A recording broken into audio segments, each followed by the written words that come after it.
Hello, and thank you for joining us for Hello Mayor. I'm City of Las Vegas Mayor Carolyn Goodman. The school year is already in full swing, and as we all know, educators face many challenges here in Southern Nevada. But we have some great leaders in place who are paving the way to improve our schools. One of those top leaders leading the effort is with us today, our new superintendent, Dr. Jesus Jara. He is joining me right here, and I am so thrilled to see you, and thank you for being part of this. Oh, no.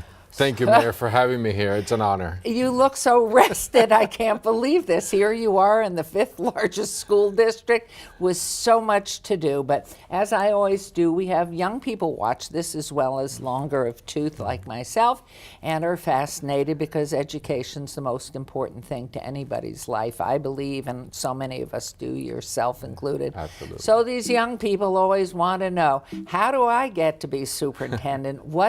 Where do you come from? What's your background? Well, how do I get there? And when you really go back to started in the classroom, but I came here to this country from Venezuela at the age of 10. How many in the family? There's 6, total 6. My mom and dad and 6 of us are moved to Miami, to the state of Florida, for the American dream and learned to speak English in public schools. You were not speaking English till you came to Florida? Correct. When I was 10 years old, I was an ELL student learning the language when we moved here. And survive or swim or sink? Swim or swing. And that's exactly right. Back then it was an opportunity and learned through my great teachers and great principals, really to where I am today. That's who I think. And became a bilingual teacher. I taught science, bilingual teacher, became a principal, and just kept on moving on and moving up. It's opportunities that people provided. So now I'm here leading this great school system and, with wonderful educators and a great community. But your whole life's been in Florida, except for a period of about 5 or 6 years. You were in the Boston area. And what was that? Correct. I took an opportunity, took a chance. A superintendent called me and said, would you want to come and lead a school? So I was a high school principal in the western Massachusetts, in the Springfield area, right about 90 miles to the Boston area. So we were there for my wife and I and my 3 children. We moved up there and had a great time and came back to Florida. My wife said it got just a little bit too cold for us. Up there in Boston, sure. Correct. So what happened? Tell me about what intrigued you about coming here from Florida, and I understand you were in Orlando? I was the deputy superintendent there, leading all the curriculum and instruction and supervising schools as the number 2. A fast-growing city, very similar. So when this job came open, Mayor, it was really, and I was recruited to come, and or at least consider and applying. And just when you start looking at the similarities between Las Vegas and Orlando, similar population, similar industry, with a lot of partnerships and community, and I felt that I was a perfect match for the job. And so you've been here how long now? June 19th was my first day on the job. And you look so rested. I really can't believe it. And I know that you had on your agenda to visit 100 schools in your first how many days? First 90 days. I'm getting close. I have about 2 more weeks left into my 90-day entry plan. I think it was really important for me, the 100 visits into the schools and 100 community meetings. It was really for me to get a clear understanding of what the community wants for our kids. Because as I continue to say to folks, it's not what my plan.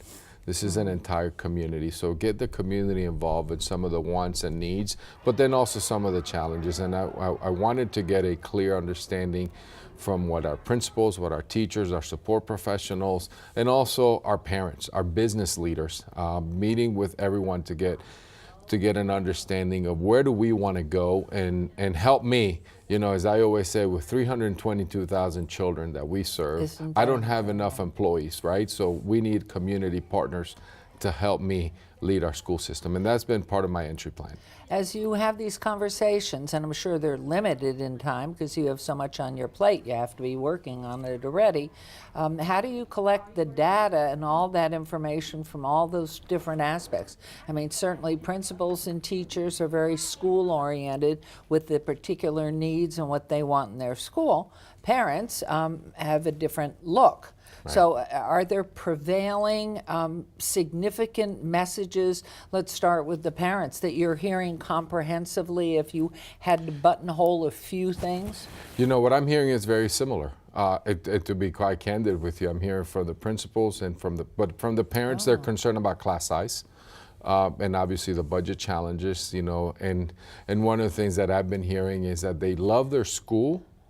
Okay. And I'm going to be honest, and they're concerned, they say they don't have trust in the school system, meaning CCSD, the top, right? So to me, it's critical, because then I have to then have that honest conversation and be more transparent in everything we're doing, so they can get their input. So those are some of the things that, you know, the lack of faith, if you will, and then for me, to be more transparent, not only with our academic achievement data, but then also with our budget, right? So they want to know exactly where the money is going and how we're getting the money from parents. But that's one, and then the class size. They're concerned about class size, you know, the number of children in our classrooms, which is a challenge. And I say, well, how do we come together to address some of those challenges? Well, so that's knowing where the it's parents. funding, just take that one issue, your class size. Is it a realistic expectation of a parent to be able to see, as we have been continuously sliding lower and lower, to see you find funding to make that happen? It's all dollars. And I know we were expecting money from the sale of marijuana products, which hasn't trickled down yet, I don't believe. It has not. So as just as a message, it's got to take time. But how do you see a first step towards that process? Well, it does have to take time, and you know, but then I go back and say, well, do our children have the time to wait? So it's, for me, it's got to have that sense of urgency from where I sit as superintendent and working with the board of trustees to then really, how do we address the issue? You know, because we can't build schools fast enough.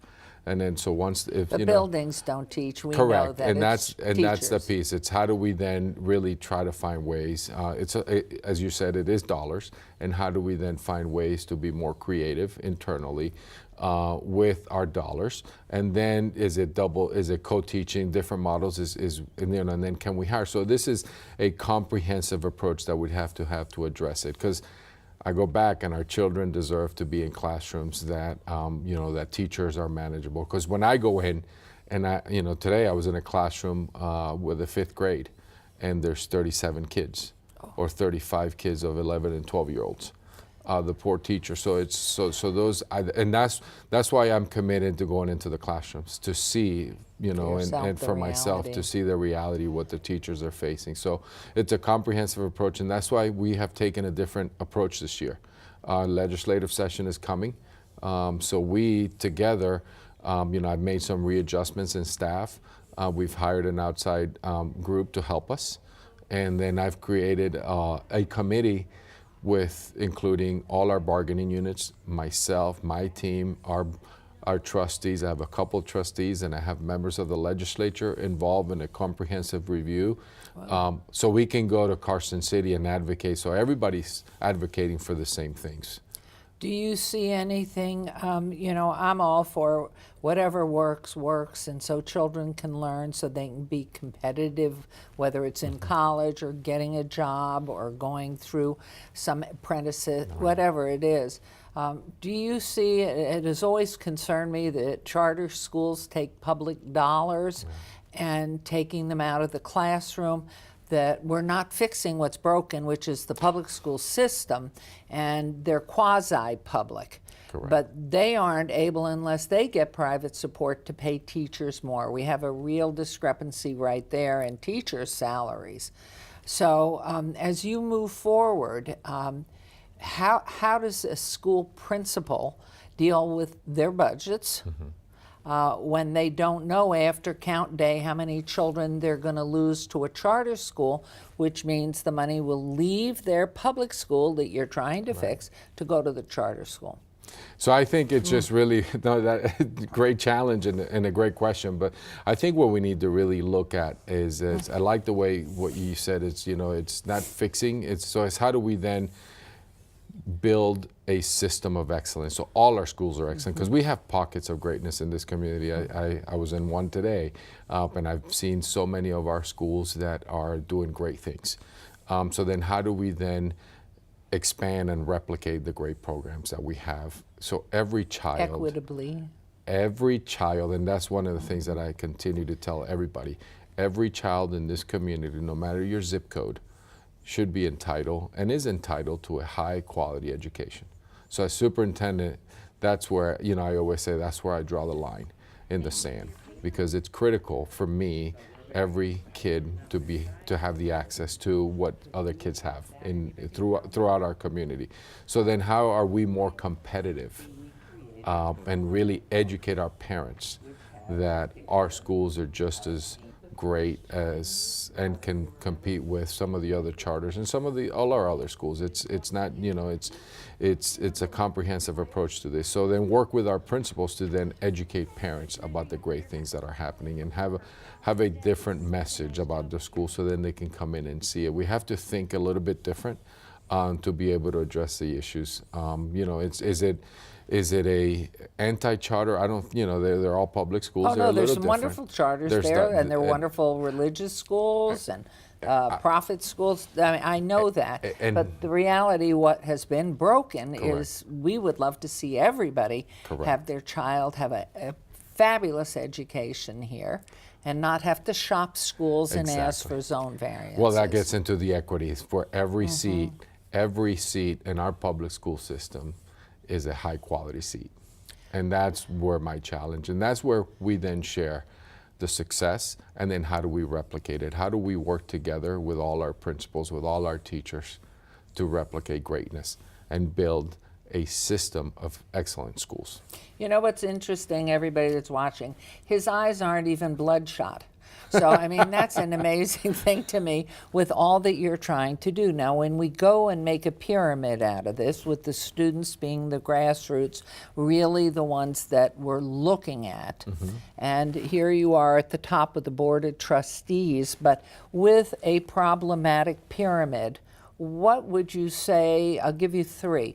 What are the main three areas that you can take to address to fix the education if you had to? I'm sure you'll think about it later and say, well, maybe I should have moved this one.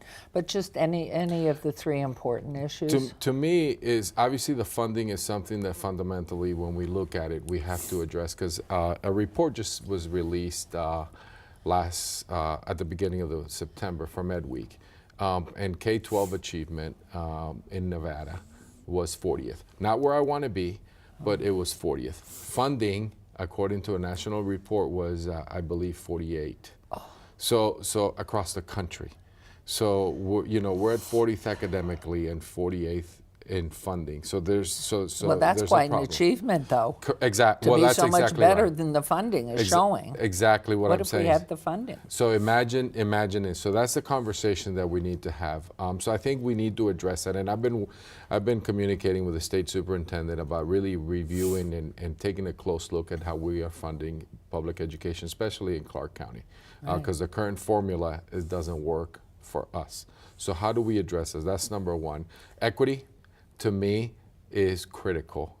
Every child deserves a high quality education. And then make sure that when my children, and I call them children, when they leave our high schools, that they are ready for college and for the workforce. When we hand a student a diploma from Clark County schools, it means something. And so they can go right into a 2-year, a 4-year institution and not go into remedial courses, or they can go in and be a great and productive citizen right here in Las Vegas. So knowing the fact that the actual bottom line of educating a child is what he's learning in the classroom and extracurricular events that are around them, that the children in the inner cities tend to have more needs that cost money, but that should not be part of the equation. They need those wraparound services because many are still living in cars with their parents from our foreclosures.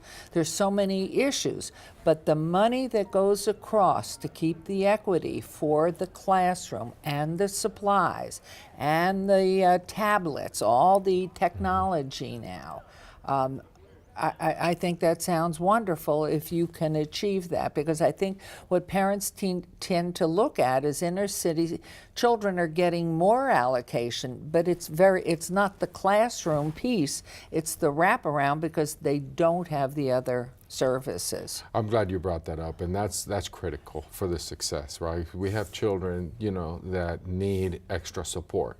Right. As I explained to principals, when we have to get every child to home plate.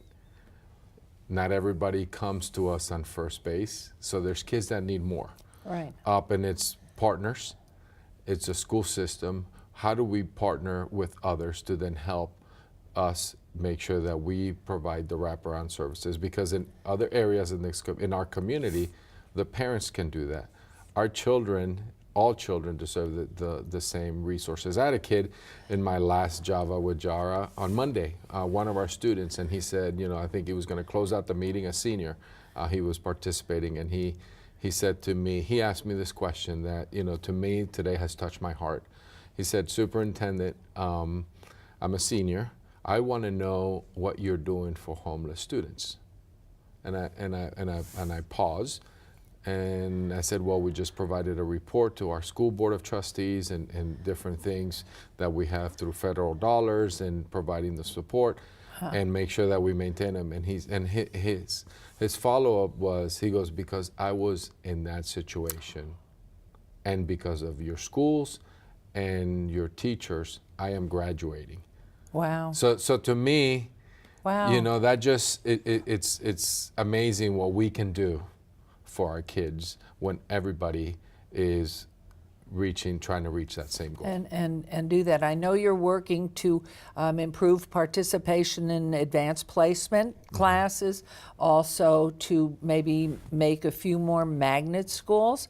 How do inner city school children access those programs? Because probably the cost is huge, and when we're talking high school, every level it gets more expensive because the teachers obviously have higher degrees and more specialized, smaller classes too.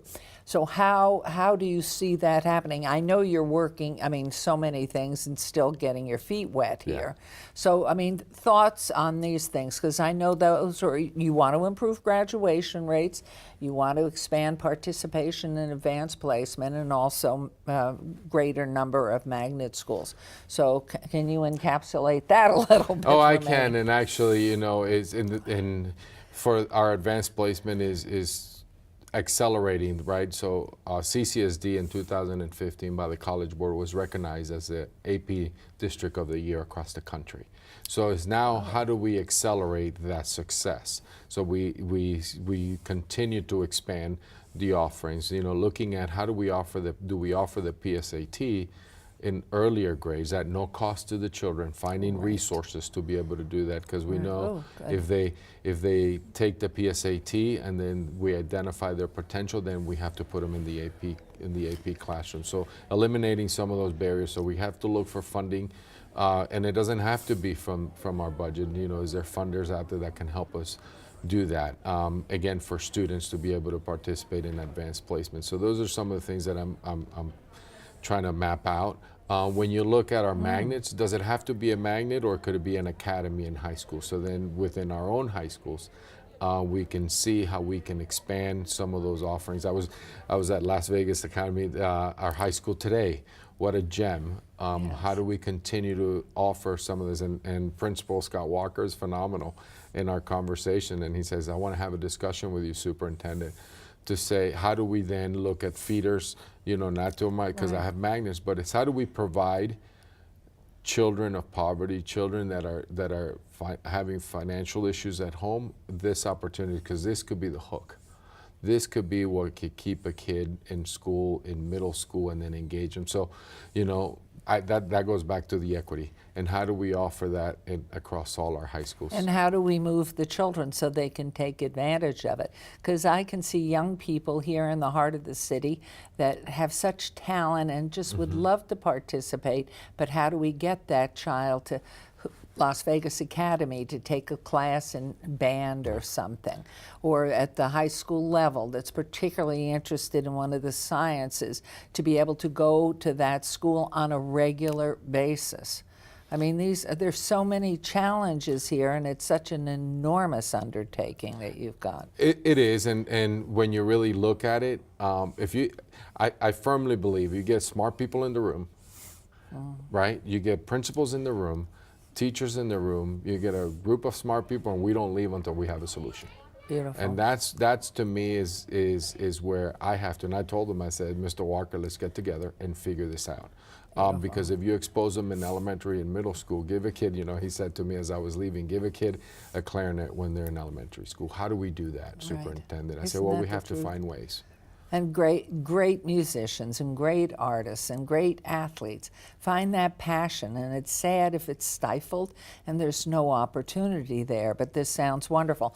So as you look at the enormity of what you've undertaken, I hope your wife has a thermometer for you continuously to make sure you stay healthy, that you have to crawl before you walk and walk before you run. So let's go to the crawling stage. What would you like to see happen in the short term?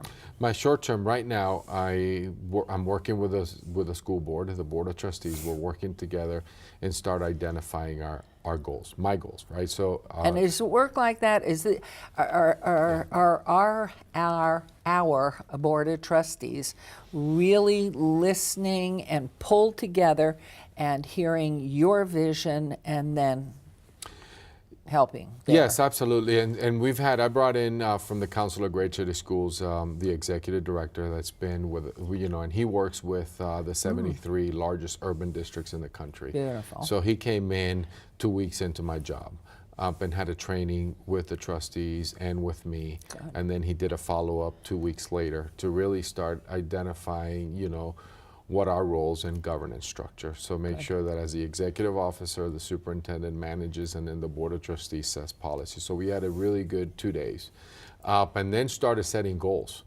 Our trustees really started Your saying goals? Our goals, because it's together. It's not it's, obviously setting goals around student achievement. So, and we talked about where do we want to see our students end up in English language arts and mathematics, science, our graduation rate. Some of my goals, obviously, will be their goals. Continue the access to all the college readiness curriculum, disproportionality suspension, some of the issues we have there, up and maintaining a high bar. So now, after my 90 days, I'm bringing to the board what I've been able to, some of what I've talked to you a little bit about, Mayor, and then start putting metrics to what the trustees and I have discussed around student achievement. And then, so that's going to come in October, and then hopefully by January, February, before the session starts, we will have our strategic plan moving forward for the following year. Well, it's a big order you have here, and just trying to visualize what the real focus. I love your idea of PSATs in 9th grade, because that's where a parent can see their child's deficiencies and maybe have a plan helping them before it becomes the paramount feeder to SATs and other testing. And you're, and it's too bad there aren't measurements that we can be doing on a regular basis where they should all be by first, and assuming that we have special needs children, I know that, and they need professionals to help them, that they socialize in the larger venue, but in fact, they have specialized teachers. Are you in favor of special education for special needs children? Oh, absolutely. Absolutely. That gets into the equity, absolutely, because, I believe that every child can learn. Let's just support them. And maximize them. And absolutely. And so as we go forward through the rest of this time, you will be the one who is watching the budget, or have you brought with you, or is that the full responsibility of the Board of Trustees, the budget end and how it's disseminated? Oh no, well and that was part of our training. It's a superintendent, right? As the executive officer, you manage the budget. The trustees set policy, and I'll report to the trustees on our budget, and then I'll be the one managing with my CFO, obviously, who works for me, and he's been here. He got here about 9 months before I did. Good. And he's doing a great job. We are really setting some targets and really making sure that our budget is tight and we allocate the resources to our schools. Well, and ticklish, very sad, both you having been in Orlando for the Pulse attack and us having 1 October coming up again. Children, schools, safety in schools. And I know you've met with our wonderful sheriff, Joe Lombardo. How do you, in the large size of our high schools and the growing large size of our middle schools, and not that it isn't a fact in lower school, what do you see as, first of all, how can parents help? How can we, I'm a big one, don't blame other people for things that you yourself can have some input on. What if you had a message to tell parents and then students? How can we help keep our schools safe? And I'm glad you asked that question, because I think our parents, one of the critical components of this entire safety, parents, talk to your kids, see what's going on. And then when you have the conversation, my message to our children, if you see something, say something. You need to let the adults, right? Let the adults know some things, whether it's something that they feel that there's, maybe something coming and happening, or they feel unsafe. Let the adults know. Those are the two big messages. Are you suggesting perhaps that parents can find a resource in their own schools that they're zoned for, or where their children are attending, no matter the division, whether it's the low or elementary, middle, or high school, that there would be a person to contact that I see that my child has anger issues, or I think my child may be involved with the wrong group and is involved in drugs? Who do they go to? That's the whole thing. People they can identify, and they're worried, especially the older the children and the more separated they become from us all. Yeah. Where do you go? Well, you start with a teacher, then you have the conversation with the counselor, then, and it all depends where you feel comfortable, but any adult, a teacher, a counselor, an assistant principal, a dean, the principal, that would be some of the adults on campus. The other thing is that we kicked off for the state through the legislative session, Safe Voice. There's also an opportunity which is anonymous, and it goes to the school from a phone call. Right. To let us know. What's that number? Is it a different number at each school? It's a Safe Voice. It's on our website. It's Okay. it's an application and then a phone number that they can. So I don't have the number. The parent would just go to the website for the CCSD, because to me, I think all of us as parents, when you have a child that's having difficulties and now is no longer talking to you because they talk to their friends, and of course everybody has a cell phone.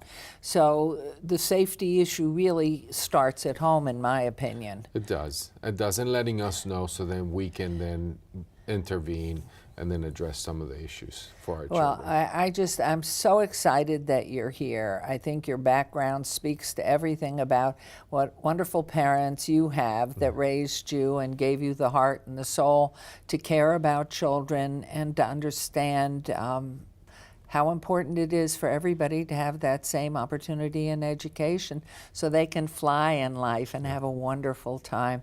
Well, it's going to be a great year. And if they should have a question, is there an email that you have a group that can respond that will get you important information? It is, and we have, it's on their website. They can find me on the superintendent. There's a CCSD .net, and they'll be able to locate my email. My staff will be able to provide and give to me, and then so we can respond on our CCSD website. It's on my superintendent's page. Okay, and where's your next coffee? It's at a Coffee Bean in about an hour. Oh my goodness. Well, aren't we lucky to have had you? We're so grateful, Dr. Jara. It's just it's wonderful. I wish you everything wonderful. I wish you could see the light in this man's eyes. When I first met him, it just permeates everything, and I hope that it permeates every classroom for every student and teachers. And I can assure you, here at City Hall, this mayor's office is totally dedicated to education and improving and helping you improve the Clark County School District. So thank you so much. Thank you so much, Mayor. The Clark County School District isn't the only organization with new leadership. The College of Southern Nevada has a new person in charge as well. So when we come back, I'll talk with our CSN president, Dr. Federico Zaragoza, who gives us his future plans for the college.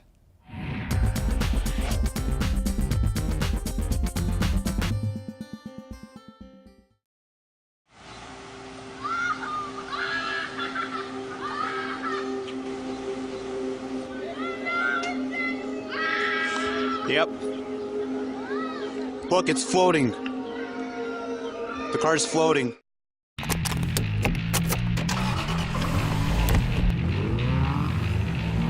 Have things to do downtown? Now you can be in and out in no time. Thank you. When you need to make quick stops,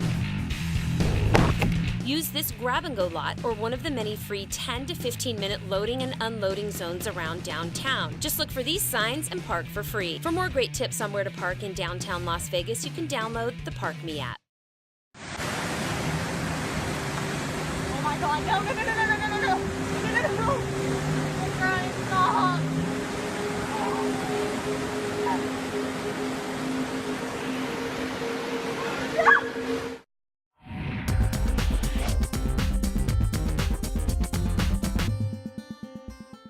Welcome back, everyone.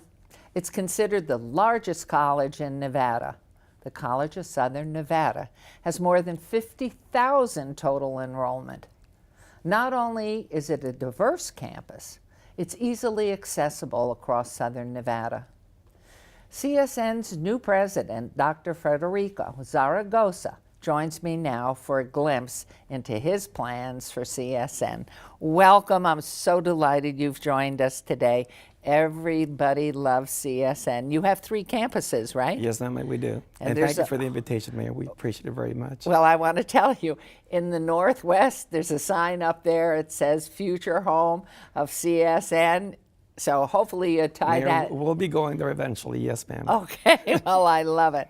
Well, new to us, how many days have you been with us now? About 30 days, Mayor. It's been like drinking from a water hose. It really has been very intense, but very enjoyable. Well, and this community has been very welcoming for me.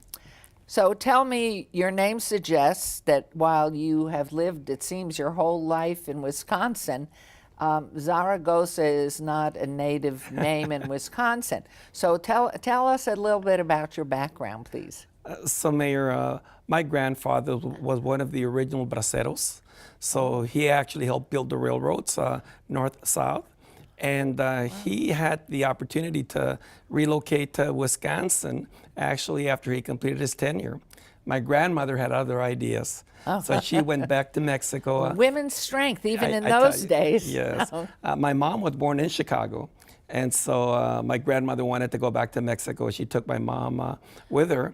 And therefore, I was born in Mexico City and actually raised in South Texas. So I spent my youth, my first 20 years in South Texas, and was then able to, when I graduated, look at educational opportunities. And I had a very large family in Wisconsin. And so I gravitated to Milwaukee because that's where I had family that I had never met. And so that was kind of the second part of my life, is being in Wisconsin. That's where I got educated. A marvelous community, a great foundation for me. and you stayed there from the time you were 20. You went to the University of Wisconsin-Milwaukee, I saw. Yes, ma'am. I have a dual major, sociology, anthropology, so I saw that was your My first degree. undergraduate, yes, ma'am. Then what? Then you did graduate school there too I as did. well? I did sociology undergraduate degree, and then actually really got interested in the workforce area. And so I got into the adult and vocational education pathway to be followed by a specialist degree in industrial education and then a doctorate degree in urban education. So I've kind of seen the whole continuum from P16 all the way through. And so coming out with your PhD, where did you go with that? Did you stay in the area there? What did you do? Yes, ma'am. I had a great foundation in Wisconsin that I was able to work in state government. I was the state director for the workforce programs under 2 governors in Wisconsin. And then was able to use my academic background to become the Dean of Continuing Education for the Milwaukee Area Technical College. And then obviously I transitioned back to Texas, and I've been at the Alamo Colleges for the past 20 years as the Vice Chancellor for Economic and Workforce Development. So I've kind of been both on the north end and the south end, and now I'm in the middle of the country where I love it. And was there anything in particular that appealed to you about this job when we were out looking for the next leader? So, Mayor, my background has been in urban areas, and I like the challenges of large communities and diverse communities. And so Las Vegas, in a lot of ways, epitomized kind of my interest and my background. And it was a marriage made in heaven, I think. I bring some experience as it relates to dealing with diverse communities and also with economies that are beginning to diversify. And the San Antonio for many years was a tourist kind of economy and military economy. And now it's very diverse, and I see a lot of the same trends here in the Las Vegas metro area. So as you look towards, and granted you've only had 30 days here, but as you made your assessment that you were going to come here, were there particular things that you were thinking right off, boy, I'd like to expand this into? Mayor, the first obvious observation for me was the educational pipeline. And it's amazing that today Superintendent was here earlier because community colleges really need to do a lot more work at that level with the high schools because they're coming our way. And if the high school graduates are not college ready, we're going to have to remediate them. And that's just not what community colleges are best at. I mean, we're best at higher education and preparing people for transfer and for the workforce, obviously. So we need to work in partnership with high schools. And in Texas and in Florida as well, the early college models are very popular. And that's where young people very intentionally are graduating from high school with significant college credit, many of them with associate's degrees. So I'll give you an example of scope. And for me, that was kind of very trenchant. In the Alamo region, which has probably 1.8 million population, which is smaller than the Las Vegas metro at 2.2, we had 12,000 students in the basically the dual credit pipeline compared to about 2,000 in Las Vegas. So there's this great opportunity to partner with the public schools and to create these early colleges and to actually raise aspirations and create pathways. The other part to that was the academies, where we actually worked with industry to create pathways into these jobs that industry was creating. Information technology, for example, being one of those areas.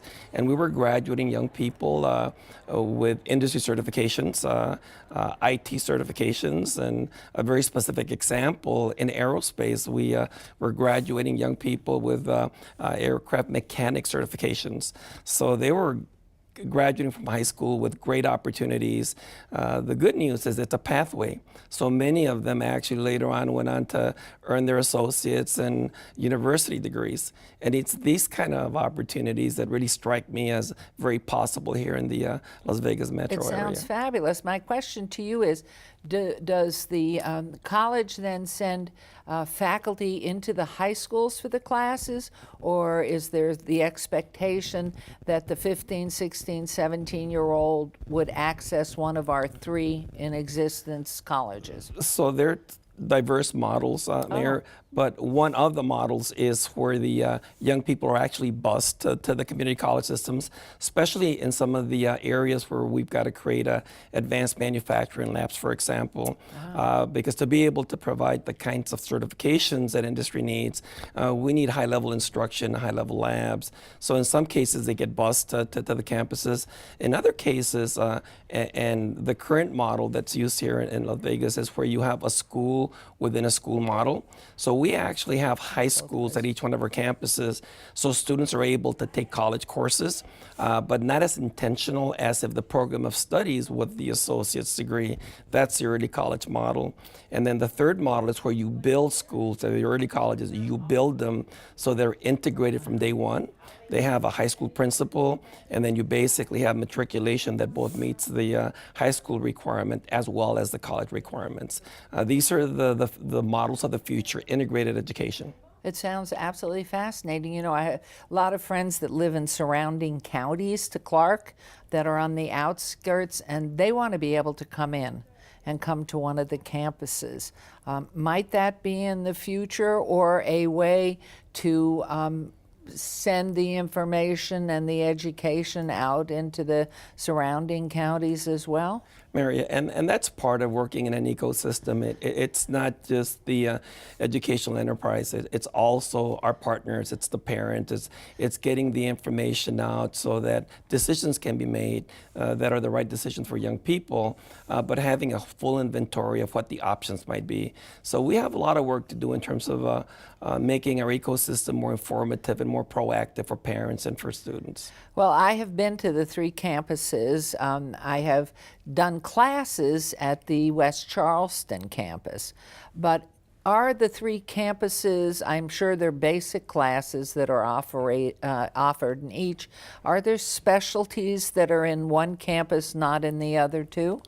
So, Mayor, first of all, thank you for your service as a I faculty loved it. member. I had a good You're time. a rock star. I mean, you're a legend at our campuses. But every one of our campuses has the same student experience. So students, for example, at any one of our campuses can complete the college transfer component. And about 60% of students that come to community colleges come with the intent of transferring to a university. We're much more affordable, as you know. Now, may I interrupt you there? Yes, and ma'am. pardon me, Doctor, but would UNLV and UNR and maybe some of the surrounding state schools, have they already said they will accept the credits, or how does that happen? Very much. And in Nevada particularly, we have an integrated system, but most of our programs are basically what we call the academic core, which are the ones that transfer to universities, especially public universities. Okay. So we all offer the academic core, and that means that a student can complete 2 years of academic general education that'll transfer to university at a very affordable rate. Many of these students also are students that are already remediated because they may not have been college ready when they started. And they actually will do better as the native students want to transfer. So we do a very good job of preparing students for universities. And again, 60% of our students are in that pathway, and they come to each one of our 3 campuses. Now, every campus has kind of not a specialty, but kind of, we're centers of excellence. So the idea here is to create these exceptional opportunities that are aligned to industry standards and that are aligned to the licensures requirements. So, for example, in our Charleston campus, we have a very strong health cluster, and we're continuing to expand that. But we're also looking at expanding that to Henderson. At North Campus, we have some amazing programs in the gaming, tourism, hospitality area. And then in the Henderson area, we have aviation and drone technology. So each of the colleges has emerged with a specialty of sorts. But the idea here, obviously, is that all students have access to these programs regardless of their place of residence or zip code. Now, we're talking about students matriculating to CSN.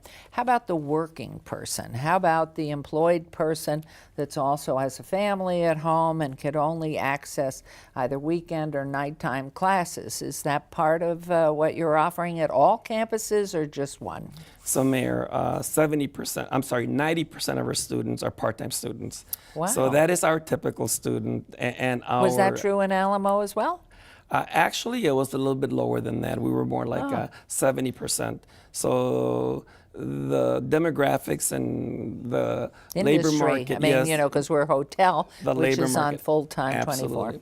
But because of that, we have one of the most robust online learning systems in the country. We have an know amazing that. repertoire of programs, so they can do a lot of their matriculation online. But in addition to that, we also cater to part-time adults. So we go from early in the morning to late in the evening, and we go, 7 days a week if necessary. Even on Sunday? Well, Occasionally, maybe. occasionally, actually. Okay. The vast majority of our programming, obviously, is on a Monday through Friday schedule. But we have aligned programs, and we do use our facilities on weekends as well. I know there's been a call from some students who love the life on different campuses, and because they have gotten so into their routine to blend everything. I've been asked a number of times, but of course you were coming on and I hadn't had the opportunity to meet you. Is there an opportunity that CSN will move to a 4-year degree? So, Mayor, community colleges in general already offer undergraduate degrees. In fact, we just had the Board of Regents approve a bachelor's degree in project management. Now, most of the degrees that we offer, and we have 7 of them already, most of the degrees that we offer are in niche areas. A good example would be nursing. These are areas that universities typically don't address market need because it's so huge. So as the market provides opportunities, we will grow into the niche areas, but we'll do it as part of a system. We do not want to duplicate what our sister universities are offering, and we do want to, in some ways, complement and supplement the pathways to universities. So you're going to see us be very, very focused in the kind of programs that we offer. Another example, we just deaf studies as another one of those areas.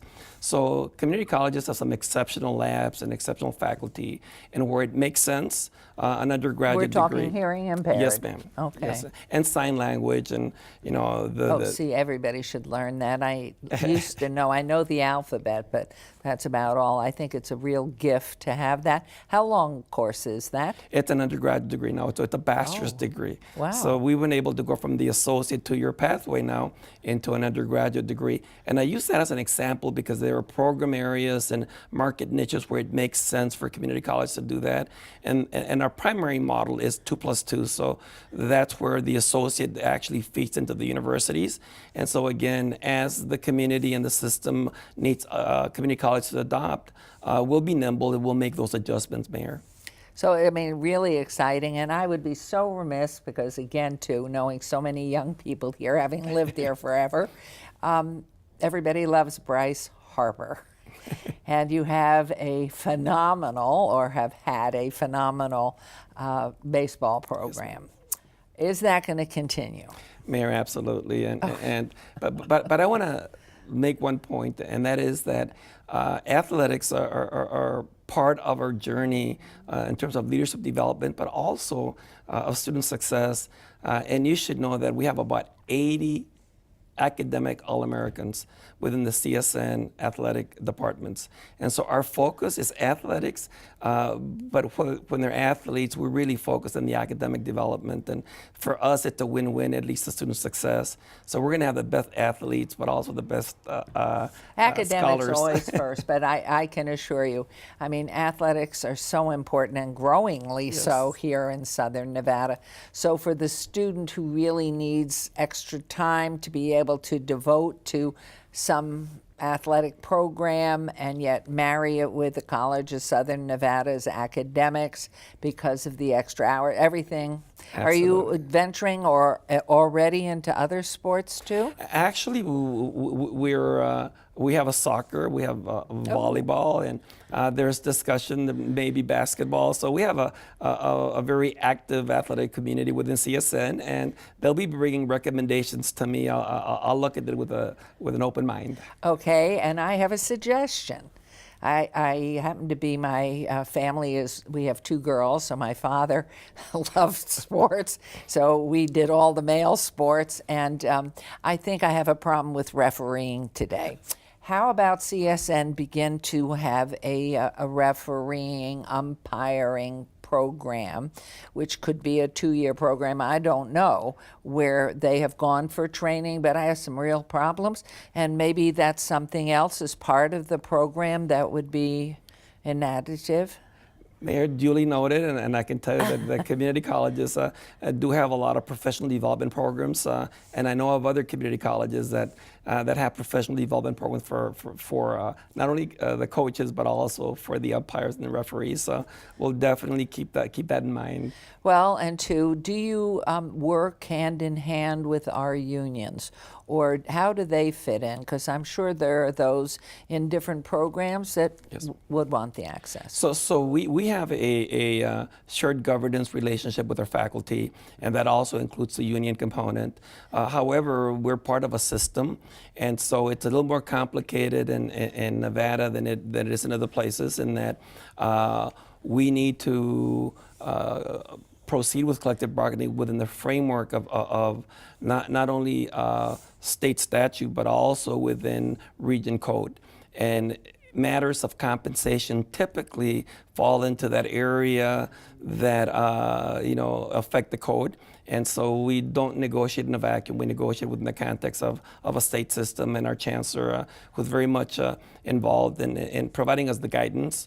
But it's a shared governance relationship, and it's everybody's advantage to have union and administration and faculty work hand in hand. Well, that's beautiful. I was thinking more, and have toured so many of the apprentice programs and what they offer. And so as a complement, when you're taking an entry-level electrician's program at the union, ways to supplement that and be more of a partnership with the College of Southern Nevada. Can that, I mean, because you see youngsters who are so good with their hands, or maybe, in plumbing or doing things around the house, that they love it, they want to continue on and get other basic learning. But where that marriage could take place. So Mayor, we have approximately 1,300 apprenticeships as part of the CSN system. So we already work very, very closely with unions, primarily in the construction sector, but we're also looking at expanding that into manufacturing, where it's a common model. And now the federal government is really encouraging us to develop apprenticeship models in like the health sector, IT sector. That model is a earn and learn model, and it's very effective, especially for working adults. There's also pre-apprenticeship programs that we're looking at. So the interfaith with industry and with unions is really important, and it's really part of the emerging landscape for higher education. Well, and looking at what you said about the IT, I know that the College of Southern Nevada has had space here at City Hall. But knowing the cry with our innovation district, and with costs so exorbitant in California, people moving down here to be near and part of our innovation district and what you're doing. To me, everything is always about, and I thank David Riggleman, who runs our PIO here for us in this wonderful studio. It's all about marketing and letting everybody know. So hopefully, I have not been on your website, I must say, and I don't know, as you look to it, which is your marketing tool. Is that something you're very into, or do you have professionals that really you just trust and say, you handle this? Mayor, communications is at the core of our ability to get the word out to the community, and it's much more than the website. Now, as you probably know, social media is very powerful, print media is important, and so we're really trying to get a holistic approach to informing our community of the great opportunities that CSN offers, and that community colleges in general make available to the quality of life in urban areas. Well, we're really excited about everything that's going on. I just look forward to growth. And, you know, we all learn through life and get new experiences and learn from previous involvements of things that you can bring to your new community. And so, you know, we are just, obviously, you can see it in a huge growth mode here once again, and have really around the country are coming out of that recession. We see nothing but growth. And of course, in the Southwest and the Northwest, there's really an appetite for continuing education. Now, I know you don't make money all by yourself and have the little treasury house behind you, and it comes from the legislature and everything else. But do you really envision campuses, Southwest, Northwest? I know up in our Northwest, we in the city are just exploding. You've got that whole Sky Canyon, 1,800 acres, and it's just, it's you can just feel the pulse beat up there. So, I mean, is that a reality? It is, Mayor. In fact, the workforce now, the dynamic nature of the economy requires that working adults continue to upgrade their skills, and community colleges historically have worked with industry to make sure that we can upskill workers, that we can keep workers current with technology. And as the economy diversifies, so do our educational offerings. So continuing education is very much a part of our mantra, but we need to continue to grow at CSN. Well, you are with the campus on Charleston, West Charleston and Torrey Pines, just beyond the medical district. Yes, so I was delighted to hear that you are the nursing pieces there and everything that can augment the development of our medical district and the UNLV Medical School. Hopefully there's a marriage there as you go forward too with UNLV's involvement, and that that can be a growing endeavor. But your desires for the future, if there were an opportunity that the heavens would open, dollar bills would be falling to you in a prioritized manner, what would you like to see happen? So first? short term, we need to continue to grow and diversify our programs in the health area. And we currently have anything beyond nursing when you say health area? Absolutely. Some others? Yes, absolutely. Such as? The allied health components. And I'll give you an example. Okay. You know, if you walk into a hospital or into a medical environment, you're going to be running into everything from medical back office and medical front office. You're going to run into technicians. You're going to have somebody do the... So it's the allied health system as a whole. Nursing obviously is a pathway that we need to continue to grow, because of the model in America, which is, you know, the doctor and the nurse are core to the services, but functional communities, health communities need a comprehensive workforce, and mostly professional technicians. And we have an initiative, as I mentioned earlier, at our Henderson campus to create a very exciting facility, which would be our science and health building. That's before the legislature. It's a $17 million request, but it'll pay great dividends, I think, in terms of continuing to provide world-class technicians to kind of the emerging opportunities in the health community and in the Las Vegas metro area. You know, a second part that's also already in the radar, and that is we need to look at where CSN and community college systems in Las Vegas need to go. I don't believe that we're right-sized, and I use the example of the Alamo region, where we have 5 community colleges, enrollments of 68,000 in a community that's smaller than the metro area. And so part of the request of the legislature is a planning grant to see if that 4th campus in the northwest quadrant of Las Vegas is needed, and to also do all the planning, you know, the kind of programs that are required, the budget notes, but looking at a master plan of what this infrastructure for community college looks like is an important part of you know, our next few steps. Well, I can see you leading that as we go into the future. It is such an exciting time, and for students, really, I'm sure you have a very viable and open-ended admissions conversation that people can talk to people, not have to do everything by the computer and email, and they can talk to people to find out what's available, what are the plans, and especially for high school students now.